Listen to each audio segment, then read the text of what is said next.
kembali lagi di Toffee Sharing Monday bersama saya Nana, Chief Marketing dari Toffee Dev. Setiap Senin di Toffee Sharing Monday, kami akan membagikan tips, insight, maupun perspektif kami tentang digital marketing, desain, maupun website. Dan kali ini saya ingin memberikan sedikit insight tentang satu hal yang cukup fundamental di bidang marketing, yaitu cara menentukan target pasar. Kalau saya tanya kepada Anda, saya definitely yakin kalau Anda akan setuju dengan saya. Kalau saya bilang, setiap bisnis harus punya target pasar yang detail, yang spesifik untuk bisnis mereka.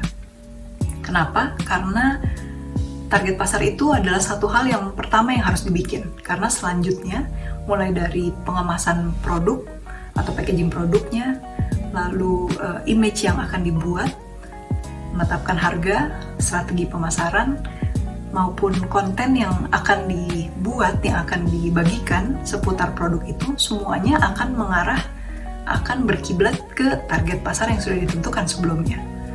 Dan akibat dari tidak bisanya kita menentukan target pasar dengan tepat, itu berarti kita bisa rugi waktu, lalu sumber daya juga terbuang atau resources, dan yang terakhir adalah pastinya uang juga akan terbuang. Dan itu sebabnya saya ingin Anda menghindari 4 kesalahan yang paling sering ditemukan pada waktu menentukan target pasar. Kesalahan yang pertama adalah tidak spesifik. Mungkin Anda pernah mendengar ada orang yang ditanya, siapa target pasar Anda? Lalu mereka menjawab, oh, target pasar saya adalah semua orang, karena barang saya bisa dipakai oleh semua orang. Itu sebenarnya jawaban yang cukup membahayakan bagi bisnis Anda, karena bayangkan kalau target pasar Anda adalah semua orang, bagaimana caranya Anda menetapkan harga yang pas untuk semua orang? Lalu bagaimana caranya Anda menetapkan strategi marketing, bagaimana Anda melakukan planning yang bisa masuk untuk semua orang, dengan message yang efektif untuk semua orang. Karena semua orang itu kan cukup heterogen. Bagaimana caranya Anda menyenangkan semua orang? Karena ibarat Anda pergi berburu, lalu Anda tidak punya tujuan atau target yang jelas.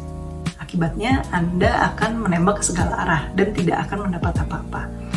Nah, itu adalah hal yang cukup membahayakan kalau target market Anda sangat luas, Anda buka untuk semua orang. Atau mungkin target Anda bukan semua orang, tapi target Anda tidak cukup detail, tidak cukup jelas. Tidak ada parameter yang jelas yang bisa diukur.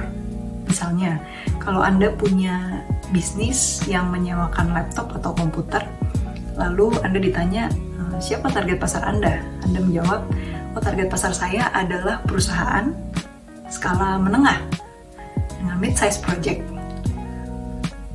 Bayangkan bagaimana Anda harus membuat strategi marketing yang efektif. Mungkin Anda lumayan bisa membuat strategi marketing dari target market itu, target pasar itu, tapi mungkin tidak cukup efektif. Bandingkan kalau jawaban Anda adalah, oh, target pasar saya adalah perusahaan dengan jumlah karyawan sekitar 40-50 karyawan yang berlokasi di pusat kota, dan karyawan-karyawan ini mereka rata-rata memerlukan komputer atau laptop yang RAM-nya sekitar 8 GB ke atas. Lalu perusahaan ini omsetnya sekitar 6 miliar setahun. Dan kalau Anda jadi tim marketing, Anda pasti akan lebih happy dan bisa membuat strategi marketing yang lebih pas, lebih tajam lagi kalau Anda punya target pasar yang lebih detail dan spesifik seperti jawaban Anda yang kedua.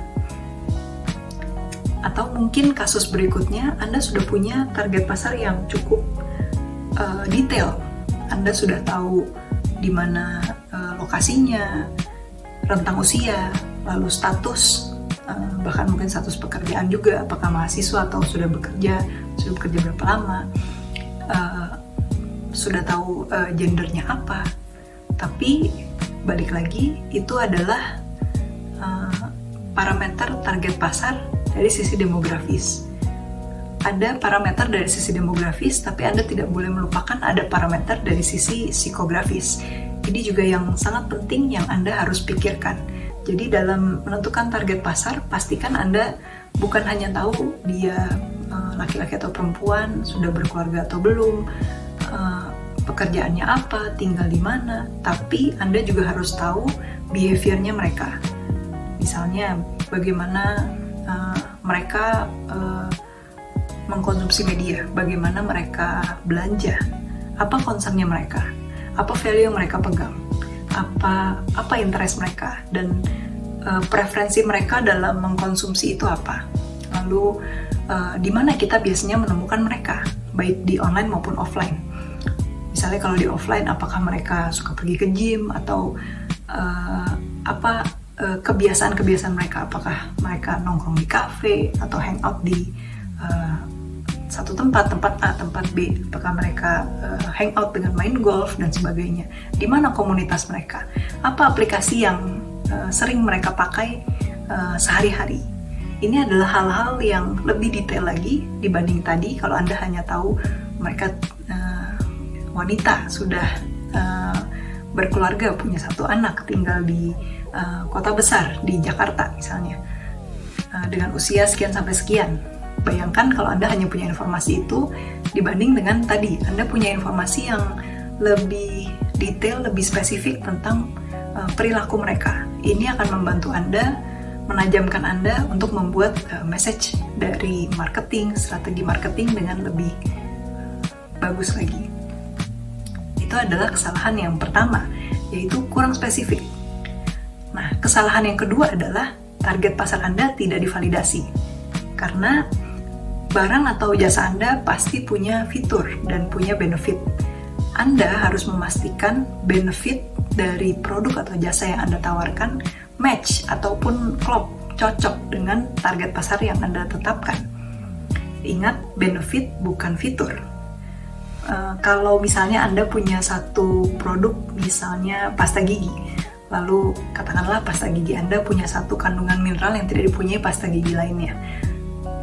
Kandungan mineral itu adalah fitur, tapi kandungan mineral ini punya satu manfaat, yaitu dia bisa membuat gigi Anda lebih putih satu shade, jadi lebih putih satu level.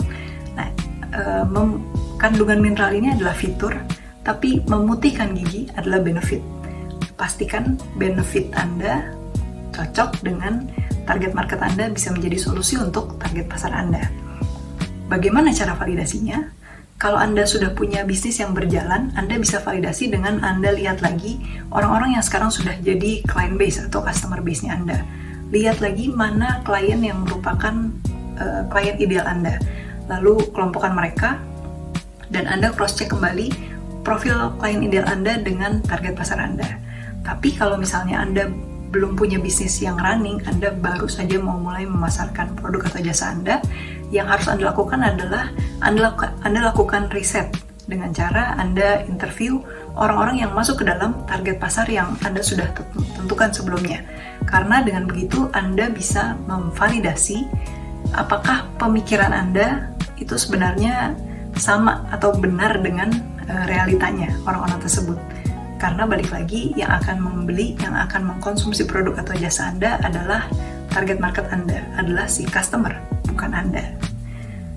Dan kesalahan berikutnya adalah target pasar yang Anda tetapkan itu bukanlah orang-orang yang punya influence, ataupun bukan orang-orang yang punya buying power.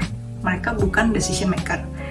Ini sebenarnya hal yang cukup menyulitkan kalau target pasar Anda bukan orang-orang yang sebenarnya bisa melakukan pembelian itu atau mereka bisa influence. Kalau target pasar Anda adalah orang-orang seperti itu, maka mungkin Anda harus mengkaji ulang.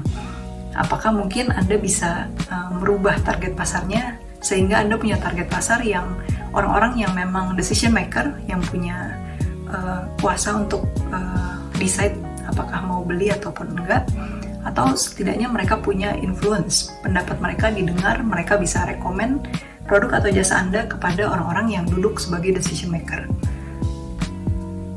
Dan kesalahan yang keempat adalah Anda menetapkan target pasar yang sama untuk semua produk di bisnis Anda. Karena balik lagi, tidak semua produk punya target pasar yang sama. Jadi Anda harus cek kembali apakah produk atau jasa Anda, satu produk dan produk lainnya punya target market punya target pasar yang sama ataupun berbeda. Kalau punya target pasar yang berbeda, berarti Anda tidak boleh malas untuk membuat segmentasi target pasar yang berbeda, supaya nanti kembali lagi semua effort yang dilakukan setelahnya, mulai dari penetapan harga, pengemasan produknya, image yang ditentukan, strategi penjualannya itu akan lebih efektif. Jadi ingat, karena target pasar itu sangat penting, maka pastikan Anda melakukan perencanaan dan juga riset yang cukup. Karena semakin detail target pasar Anda, maka akan semakin baik dan semakin tajam strategi marketing dan semua effort yang Anda lakukan setelahnya. Dan itu berarti hasilnya pun akan semakin maksimal. Saya harap Anda mendapatkan satu insight yang bisa bermanfaat untuk bisnis Anda. Jangan lupa untuk share video ini, dan kalau Anda punya usulan, punya saran, apa topik yang harus kami cover di sesi Sharing Monday berikutnya, mohon tinggalkan feedback Anda, tinggalkan usulan Anda di kolom komentar di bawah ini. Sampai jumpa di Tofi Sharing Monday berikutnya.